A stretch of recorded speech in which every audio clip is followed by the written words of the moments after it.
Hey guys, welcome back. Before even starting the video, I'm sweating. And yeah, anyway, let's get back to the video. And our fourth poem here is After Blenheim, जो कि आज हम cover करेंगे. इसके जो भी plot line है, theme है, स्टाइल है, मोरल है, ठीक है, अबाउट पोएट एंड एवरीथिंग जो भी इम्पोर्टेंट है, ठीक है, वो सब हम कवर करेंगे. सारा स्ट्रक्चर फॉर्म जो कि इम्पोर्टेंट होता है और जो वर्ड मीनिंग है वो भी हम देख लेंगे सारे. तो सबसे पहले देख लेते हैं about poet.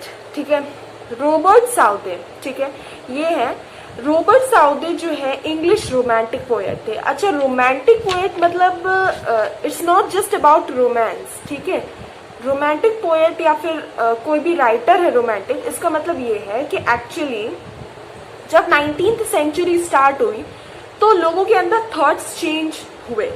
For example just एक फिक्शनल सिचुएशन ले लो कि पहले गाने अलग हुआ करते थे और एकदम से मान लो कुछ रैप म्यूजिक आया, तो जो पहले के आर्टिस्ट होंगे वो कहेंगे कि नहीं, ये हमारे कल्चर के अगेंस्ट है, ये चीज स्टार्ट मत करो. ठीक है, ऐसे गाने या फिर कोई डांस फॉर्म है हिप हॉप, उस चीज को स्टार्ट मत करो. ठीक है, लेकिन ये जो रोमांटिक पोएम्स स्टार्ट हुई वो इसी तरीके से थी.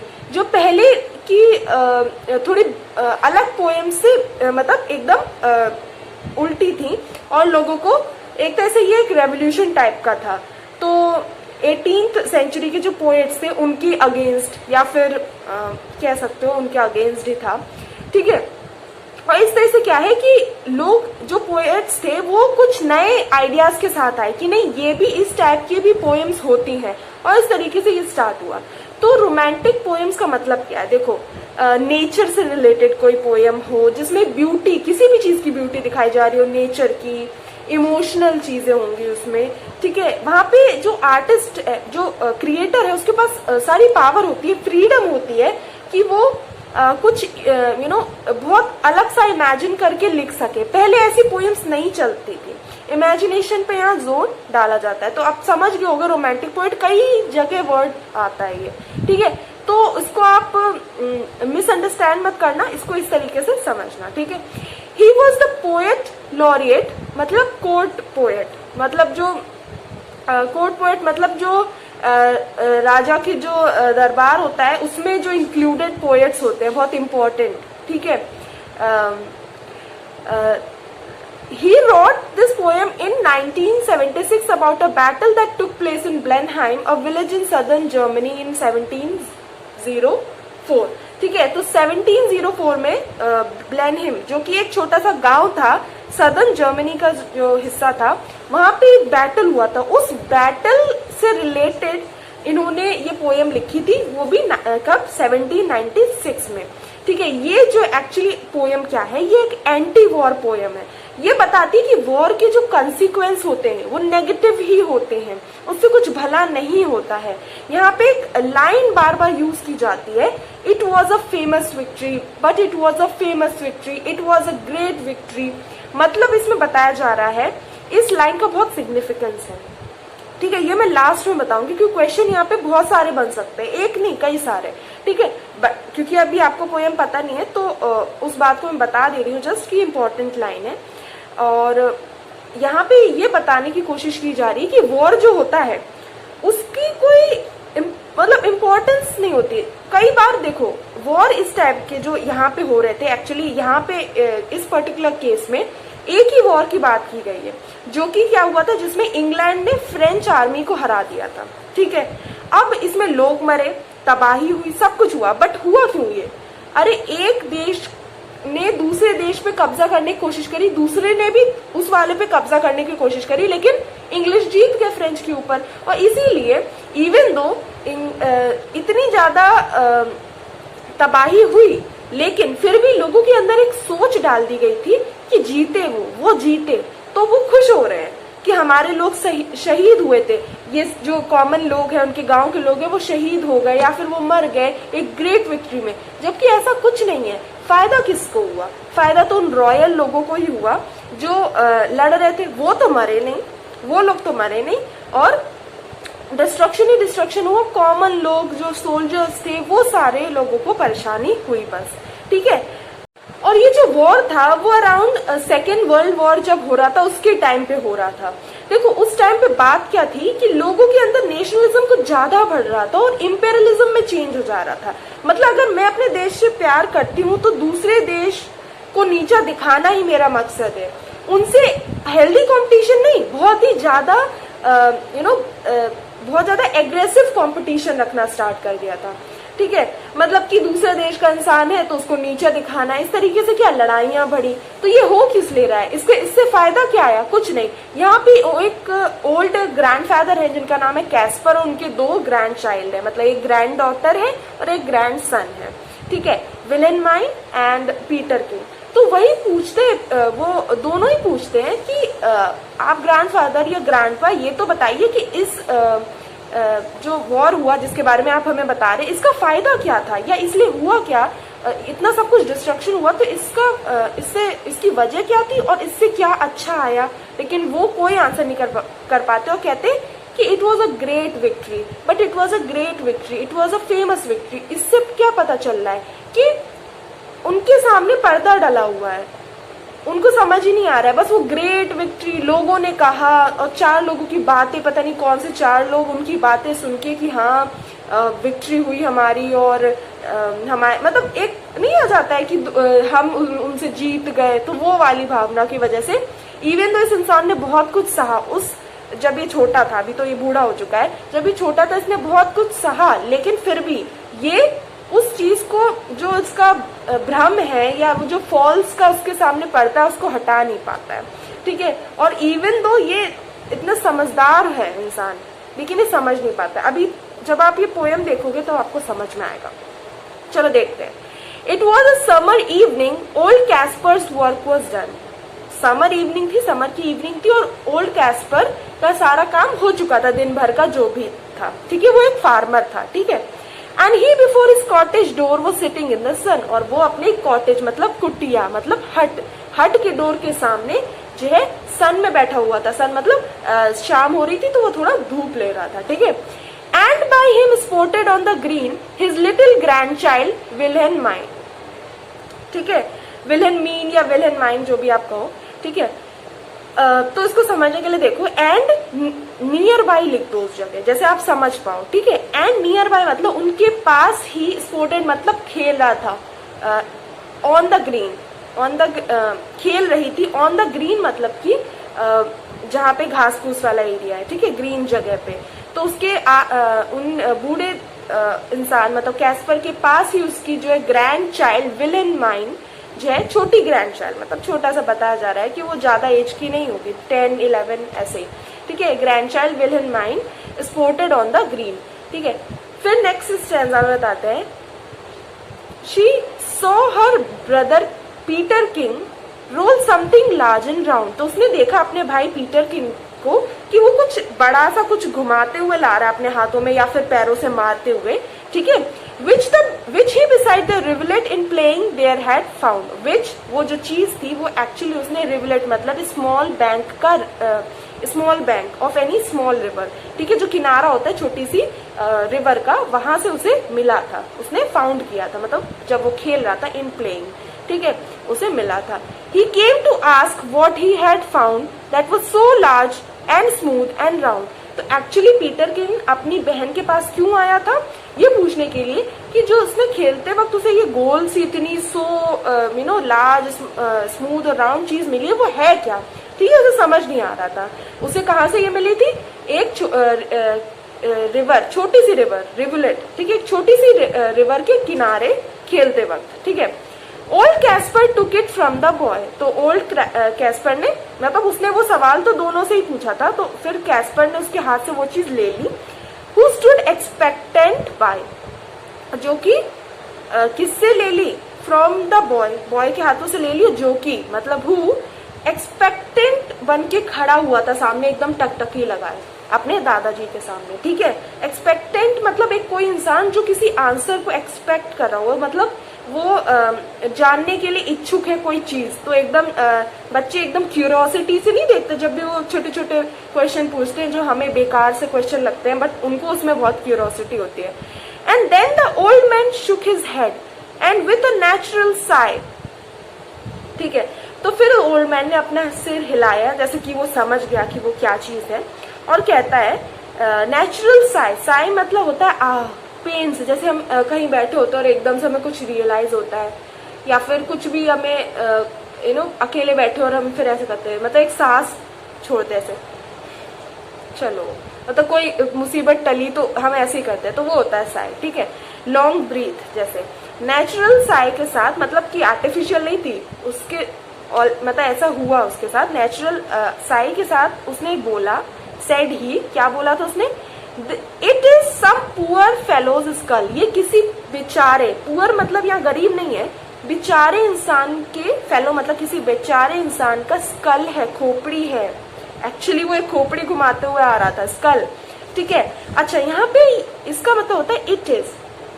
इट इज, यहाँ आई साइलेंट है. अब इसे कैसे समझ सकते हो, ये डबल एपोस्ट्रॉफी नहीं लगी है, या मतलब जैसे अगर आपको लग रहा हो ये डबल इन्वर्टेड कॉमा नहीं है, एक एपोस्ट्रॉफी है और एक सिंगल इन्वर्टेड कॉमा है. देखो, it is some poor fellow's skull. अगर आपने मर्चेंट ऑफ वेनिस के वीडियोस देखे मेरे, तो आप वहां पे देख सकते हो, वहां पे ज्यादातर इट में आई साइलेंट रहता है, मतलब उसको वो बनाते नहीं, उसकी जगह वो एपोस्ट्रॉफी लगा देते हैं. ठीक है, और बाकी जो इधर इधर लगा है वो है इन्वर्टेड कॉमा. ठीक है, ये, और यहाँ पे टी कैपिटल में भी लिखा है क्योंकि आई को उन्होंने कंसिडर ही नहीं किया, ये पुरानी लैंग्वेज है. ठीक है, said he who fell in the great victory. जो कि फेल मतलब जो फेल डेड, जो कि मर गया था, इन ग्रेट विक्ट्री, एक बहुत ही महान जीत में मर गया था ये इंसान. अच्छा, I find them in the garden for there is many there about. अच्छा, आपको ये बात समझ में आई ना, ये सिंगल इन्वर्टेड कॉमा में क्यों लिखा हुआ है. वैसे तो कोई कोई चीज कहता है, अगर हम उसकी बात को तुरंत ऐसे उठा ले, किसी ने कहा कि मैं वहां जा रहा हूँ, तो अगर मैंने ये कह दिया कि उसने मुझसे कहा है कि मैं वहां जा रहा हूँ, तो वो चीज को मैंने एज इट इज बोला, तो हम डबल इन्वर्टेड कॉमा में लिखते हैं. और किसी बुक का नाम है, कुछ भी चीज का स्पेशल नाम है, तो हम सिंगल इन्वर्टेड कॉमा में लिखते हैं, या फिर इटैलिक्स में लिखते हैं, मतलब ऑब्लिक लैंग्वेज में. ठीक है, मतलब ऑब्लिक लेटर्स में. लेकिन यहाँ पे क्या है, उन्होंने सिंगल यूज किया है. तो आई find them in the garden for there is many here about. तो ये बात को सिंगल में लिखा गया है ना, इसका मतलब एज इट इज वो बात बताई गई है. ठीक है, ये समझ लीजिए आप. तो कह रहे कि मुझे गार्डन में मिल जाते हैं जनरली, वहां पे ऐसे स्कल बहुत सारे हैं. ठीक है, and often when I go to plough the ploughshare turn them out. और ऑफन मतलब कई बार जो है, जब मैं प्लो मतलब हल से जो खेत को जोतने जाता हूँ, द प्लोशियर, प्लोशियर मतलब जो हल है. ठीक है, वो हल जो है उन्हें टर्न आउट कर देता है, मतलब जमीन से निकाल के बाहर कर देता है. जमीन में वो मरे होंगे और वो उसे उधर ही दब गए होंगे. ठीक है, और फिर ऐसा क्यों हुआ है कि वो उसके अंदर है, ये भी मैं बताऊंगी आपको. ठीक है, जनरली कोई मरता है तो उनको जाके जलाया जाता है, ये सारी चीजें की जाती है. बट ये लोग वहीं पे डले डले मर गए, उनके ऊपर सालों मिट्टी डलती रही, और अब वो उसी के अंदर है. जब भी वो खेत में जाके अपना उसमें वहां पे प्लविंग करता है तो वहां पे निकल आता है. ठीक है, for many thousand man said he were slain in that great victory. तो वो क्या कहता है कि क्योंकि बहुत सारे thousand of man, many thousand man जो है स्लेन मतलब किल्ड, वो किल कर दिए गए थे उस ग्रेट विक्ट्री में. ठीक है, अब जो है पीटर किंग और उत्सुक हो गए. उन्हें कहा, now tell us what it was all about. समझ रहे हो, इट वाज ऑल अबाउट. तो पूछता है कि अच्छा अब ये बताइए कि वो लड़ाई वड़ाई जो भी आप बता रहे हो वो क्या था, उसके बारे में बताइए. यंग पीटर किंग ही क्राइज. ठीक है, तो यंग पीटर किंग क्राई करके बोलता है. क्राई मतलब चिल्लाना. देखो, रोना मतलब होता है सॉबिंग या वीपिंग. क्राई मतलब हमेशा रोना नहीं होता है, कुछ भी आप चिल्ला के किसी से कह रहे हो तो उसे क्राई कह दिया जाता है. ठीक है, and little villain mind looks up with wonder waiting eyes. और लिटिल विलन माइंड भी वंडर वेटिंग आईज के साथ, एकदम उत्सुक नजरों के साथ आंसर पाने के इंतजार में वेट करते हुए ऐसी वेटिंग आइज के साथ अपने दादाजी की तरफ देख रही थी। अब मैं ऊपर क्यों देख रही हूँ, बिकॉज ऑफकोर्स वो हाइट में छोटी तो होगी अपने दादा से। Now tell us all about the war and what they fought each other for. ठीक है, तो वो पूछती है कि अब ये बताइए कि एक्चुअल में वॉर किस चीज के, मतलब किस बारे में था और वो किस चीज के लिए एक दूसरे से लड़ रहे थे। आप किसी भी इंसान को लड़ते हुए देखोगे तो क्या पूछोगे कि भाई लड़ाई हो क्यों रही है सबसे पहले तो। ठीक है, तो वही वो पूछती है। It was the English Kaspar cried who put the French to rout. तो कैस्पर क्राई करके चिल्ला के, और मतलब अपने कह सकते हो जैसे कुछ महान गाथा बता रहे हो उस हिसाब से बोलता है, अरे वो इंग्लिश लोग थे, इंग्लैंड के लोग थे, इंग्लिश लोग थे जिन्होंने फ्रेंच लोगों को बहुत ही बुरी तरीके से हराया था। राउट मतलब एकदम खदेड़ दिया था। ठीक है, but what they fought each other for I could not well make out. पर वो ये कहता है लेकिन वो किस लिए लड़ रहे थे ये मुझे ढंग से अभी तक समझ नहीं आया। I could not well make out, मतलब ये हुआ इस फ्रेज का। ठीक है, but everybody said quoth he that it was a famous victory. तो ये इंपॉर्टेंट लाइन है, बट एवरीबडी सेड। अब वो क्या कहते हैं, कैस्पर कहता है कि लेकिन सभी लोग कह रहे थे, और क्वेट ही मतलब जैसे हम कहते हैं ना फेमस कोट्स, थॉट्स, है ना, ये सारी चीजें।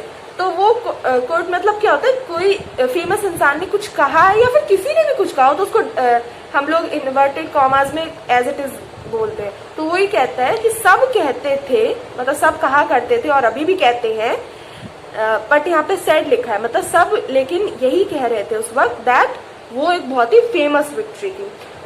ठीक है, my father lived at Blenheim then yon little stream hard by. तो वो बता अब अपनी कहानी शुरू करता है कि उस टाइम पे मेरे फादर जो है ब्लेनहिम में रहते थे।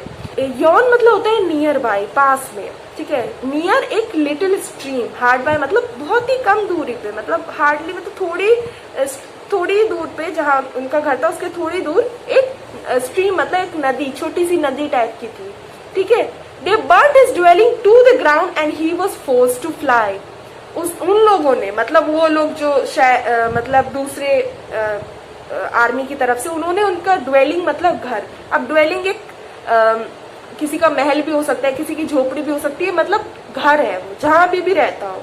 ठीक है, भले ही फिर वो झोपड़ी में रहता हो बट वो ड्वेलिंग होती है एक इंसान की। ठीक है, तो उन्होंने उनकी ड्वेलिंग को ग्राउंड तक जला दिया, मतलब ऊपर से लेकर नीचे तक ऐसे जला दिया, पूरा खाक कर दिया।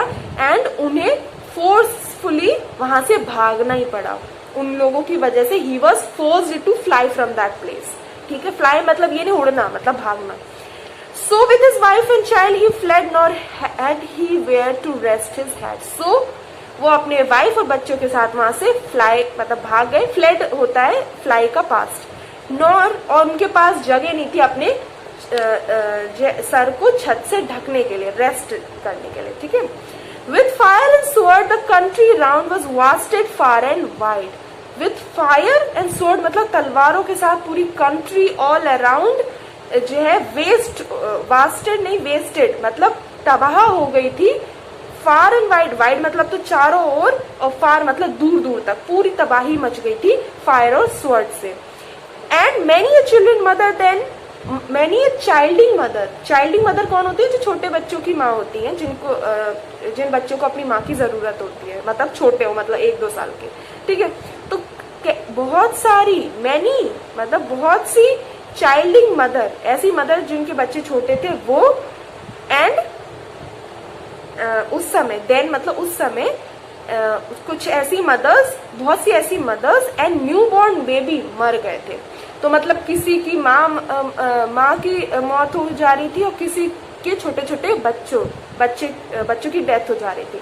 But things like that you know must be at every famous victory of. लेकिन वो कहता है लेकिन यू नो ऐसी चीजें, मरना मराना, लोगों की मौत, दुख वुख तो फेमस विक्ट्री में होता ही है, मेनली ऐसी चीजें होती हैं। This say it was a shocking sight after the field was won. अच्छा चलो, अब आपको समझ में आ रहा है कि कैस्पर उस समय छोटे थे बहुत, तो अभी इसीलिए वो बता रहे हैं कि लोग क्या कहते हैं। लोग इतने बता रहे थे कि ये फेमस विक्ट्री थी ये वो, क्योंकि एज अ चाइल्ड इतनी सब कुछ तबाही हुई, उन्हें ढंग से याद भी नहीं होगा, राइट। दे से it was a shocking site, वो सारे लोग कह रहे थे कि बहुत ही खौफनाक मंजर था देखने में, ठीक है। After the field was won, after जब वो जगह, फील्ड वो जगह जीत चुकी गई थी, ठीक है। अच्छा, एक बात मैं बहुत ढंग से बता देती हूँ, ये पोयम ही इस तरीके से लिखी गई है कि हर चीज आपको इम्पोर्टेंट दिखेगी। After the field was won, जब वो जगह जीत ली गई थी, फील्ड, अब इससे पता चल रहा है कि वॉर का एक्चुअल में मतलब क्या था, मतलब उसकी रीजन क्या था।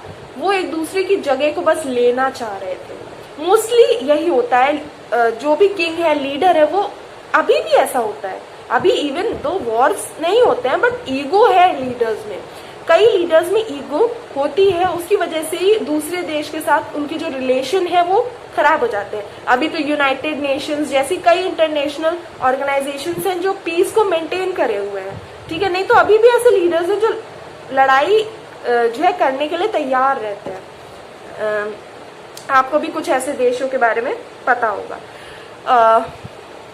For many thousand bodies here ले रोटिंग इन द सन, क्योंकि वहां पे इसी जगह, हियर मतलब इस जगह, for many thousand bodies here ले रोटिंग इन द सन, इस जगह कई सारी थाउजेंड ऑफ बॉडीज रोटिंग मतलब सड़ रही थी सन में। कोई नहीं था उन्हें उठा के उनका क्रिया संस्कार या उनके जो उनको बरी करना है या फिर बर्न करना है, मतलब जो भी है वो नहीं हो पा रहा था उनका जो अंतिम संस्कार है। क्यों?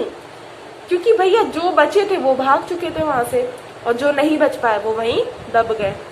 But things like that you know must be after a famous victory. फिर भी वो ये बात फिर से रिपीट करता है कि बट यू नो इस टाइप की चीजें तो फेमस विक्ट्री में होती हैं। Great praise the Duke of Marlborough won and our good prince Eugene. Great praise मतलब बहुत ही ज्यादा तारीफ हो रही थी मार्लबरो के ड्यूक की, और प्रिंस यूगीन जो थे, जो इंग्लैंड के प्रिंस थे, उनकी बहुत तारीफ लोग कर रहे थे कि उन्होंने इस तरीके से जंग को जीता था, ठीक है। Why it was a very wicked thing said little Wilhelmine. तो विल्हेल्माइन कहती है कि, या फिर विल्हेल्माइन जो भी आप उसे कहते हो, कि वो तो बहुत ही विक्ट थिंग थी, विक्ट थिंग है ये, बहुत ही इविल क्रूएल चीज है। लोग इतने मारे गए और लोग उनकी तारीफ कर रहे हैं जिनकी वजह से ये लड़ाई हुई। बिल्कुल ऑब्वियस सा क्वेश्चन था, बिल्कुल बच्चे बिल्कुल सही क्वेश्चन पूछते हैं कई बार, बट बड़ों की मतलब नजरों पे ताला लगा होता है। Nay my a little girl quoth he it was a famous victory. अब यहाँ पे इट जो है पूरी तरीके से लिखा हुआ है तो आपको समझ में आ रहा होगा। वो कहता है ना ना मेरी छोटी बच्ची, वो फेमस विक्ट्री थी। एंड ऐसा हमारे साथ भी होता है कि हम किसी इन्फ्लुएंसर को फॉलो कर रहे होते हैं और हमारे पेरेंट्स से कोई भी कहता है ये क्या है, बेकार की चीजें तो कहता है, ये क्या मतलब इसकी चीजें देख रहे, भले ही हमें जरूरत नहीं है उसे देखने की, बट हम ये कहेंगे बहुत फेमस यूट्यूबर है या बहुत ही अच्छा जो भी है इन्फ्लुएंसर।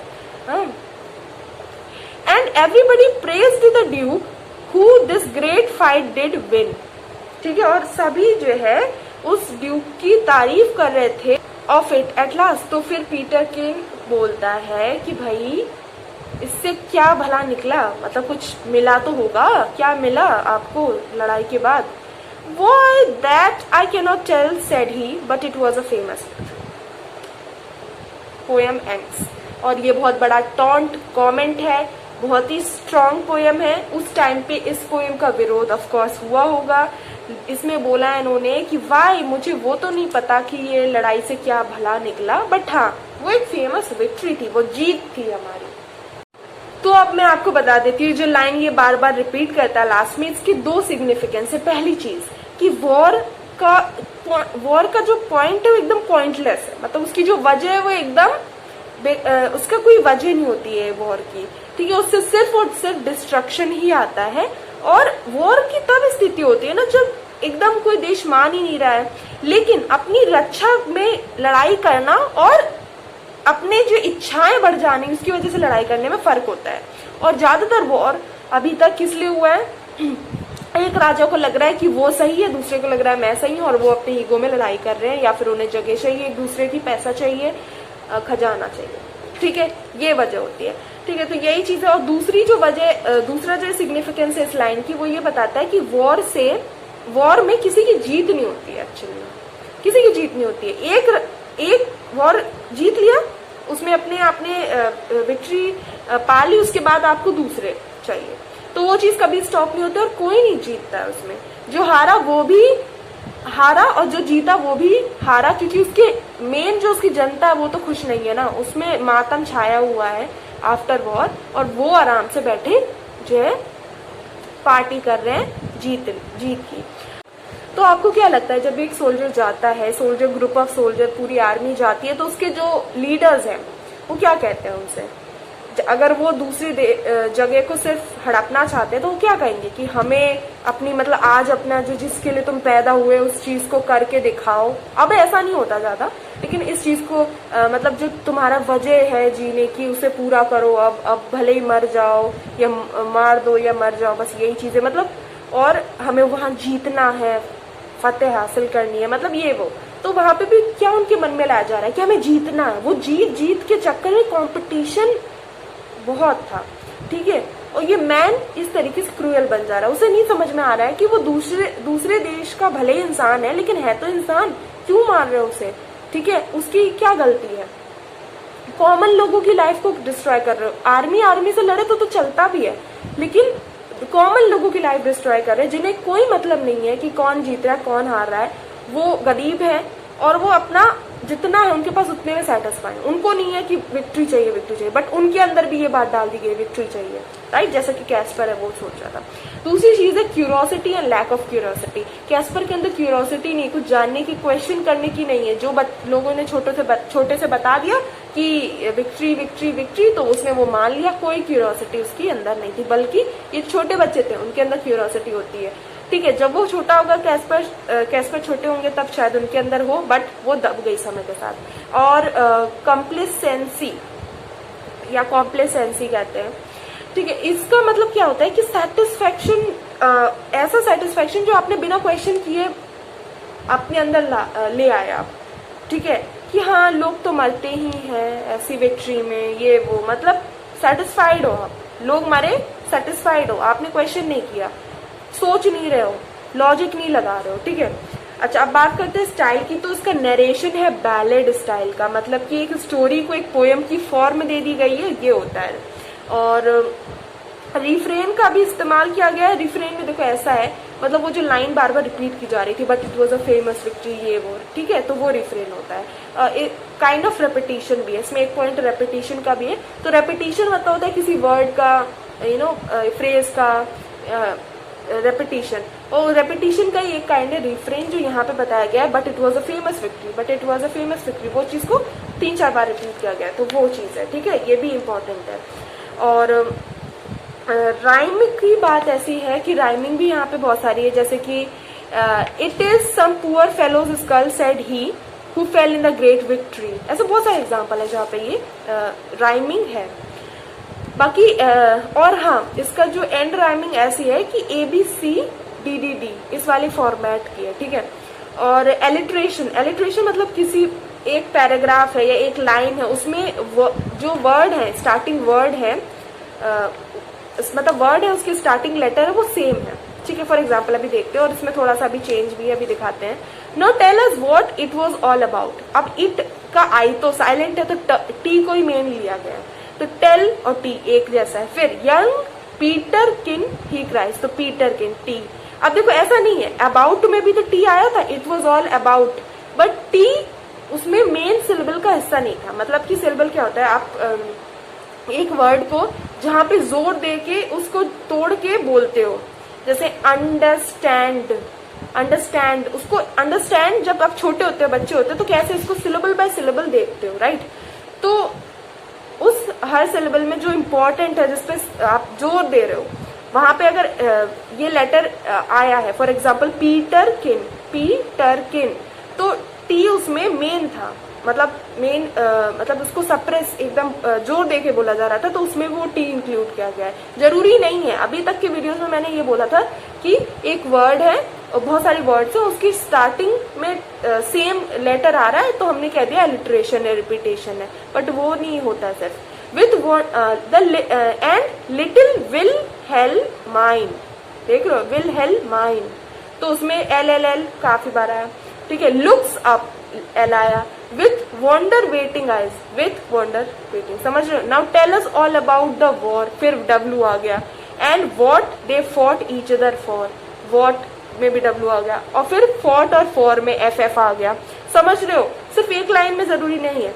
और आयरनी तो भैया भर भर के है, आयरनी तो बहुत है। वो कहते हैं कि इतने लोग मरे फिर भी वो नहीं है उनको, ठीक है, क्या कहते उस चीज का उन्हें रियलाइजेशन नहीं है। बाकी इसमें इतना ज्यादा कुछ इंपॉर्टेंट नहीं है, आप एक बार रीड कर लेना क्योंकि क्वेश्चन लिखने में आसानी होगी। इवन तो मैंने हिंदी में एक्सप्लेन किया, पर आंसर तो आपको इंग्लिश में ही लिखना है, ठीक है। या सो दैट्स इट। मैंने कोशिश की है आपको ढंग से समझा दो सब कुछ भी रह नहीं गया है। वर्ड मीनिंग भी हमने देख लिया, वर्ड मीनिंग भी आपको अपने वर्कबुक में मिल ही जाएगी। सो या दैट्स इट। अगर आपको अभी भी कोई डाउट रह गया तो यू कैन आस्क मी, ठीक है, इन कमेंट सेक्शन। और भी आपको कुछ वीडियो चाहिए ग्रामर पे या फिर कुछ भी सब्जेक्ट पे तो वो आप मुझे बता सकते हैं। सो या दैट्स